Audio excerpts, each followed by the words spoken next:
Hello friend, this is our another blog. তো আমরা দেখতেই পেয়েছো লাস্ট দিন আমরা ট্রেনে করে নামলাম। তো নামার পরে ওখানে কিছুক্ষণ ছিলাম ভুবনেশ্বর। তো ওখান থেকে আমাদের আবার ভোর 5টায় ট্রেন ছিল বন্দে ভারতে।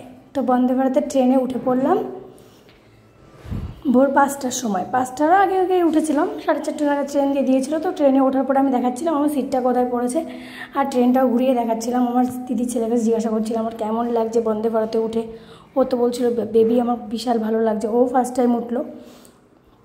তারপর দেখাচ্ছিলাম যে এখনও ট্রেনে কেউ আসেনি, আমরাই কয়েকজন। তারপরে বলছিলাম যে আমার কেমন এক্সপিরিয়েন্স বন্দে ভারতে উঠে, ভালো লাগছিলো সেটা সবাইকে বলছিলাম।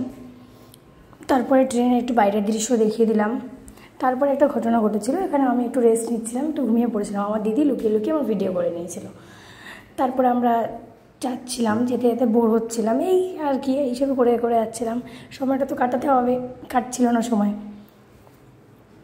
তারপর আমাদের ওখান থেকে আবার ট্রেন নেমেছিলাম আমরা তোমার ভাইজ্যাগ। তো ভাইজ্যাগে নামার পরে ওখানে আমাদের আবার 3.5 ঘন্টা ট্রেন লেট ছিল, যার কারণে ওখানে আমরা লাগেজগুলো রেখে দিয়ে ওখান থেকে আবার আমরা সমুদ্র ছিল ওখান থেকে একটুখানি, তো সমুদ্রে ঘুরতে চলে গেছিলাম। তো সমুদ্রে যাচ্ছিলাম অটো করে। তো অটো করে যাওয়ার সময় সবাইকে দেখাচ্ছিলাম, আমরা জিজ্ঞাসা করছিলাম সবাই কেমন এক্সাইটেড। তারপর আমরা পৌঁছে গেলাম সমুদ্রে।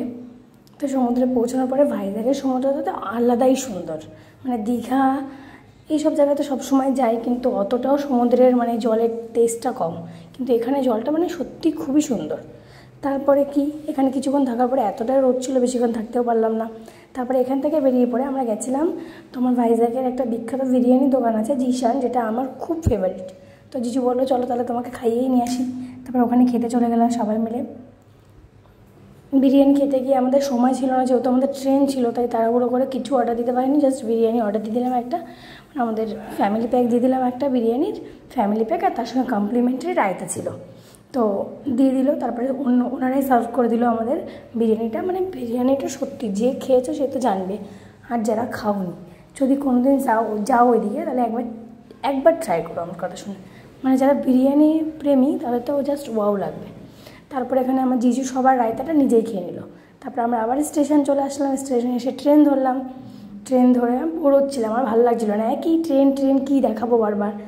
তাই এখানে মাঝখানে ভিডিও কিছুই করিনি সেভাবে। তারপরে অ্যাট লাস্ট সন্ধ্যা 7:30 আমরা নেমে গেলাম বিজয়বাড়া। তো নামার পরে আমরা অটো করে প্রথমে আসলাম, তারপরে দিদির ফ্ল্যাটে ঢুকে গেলাম। তারপরে তোমরা দেখো চলে আসলাম ঘরে। তো তোমাদের কেমন লাগলো ভিডিওটা জানিও, আর ভালো লাগলে প্লিজ পাশে থেকো, একটা কমেন্ট করে দিও। Bye bye.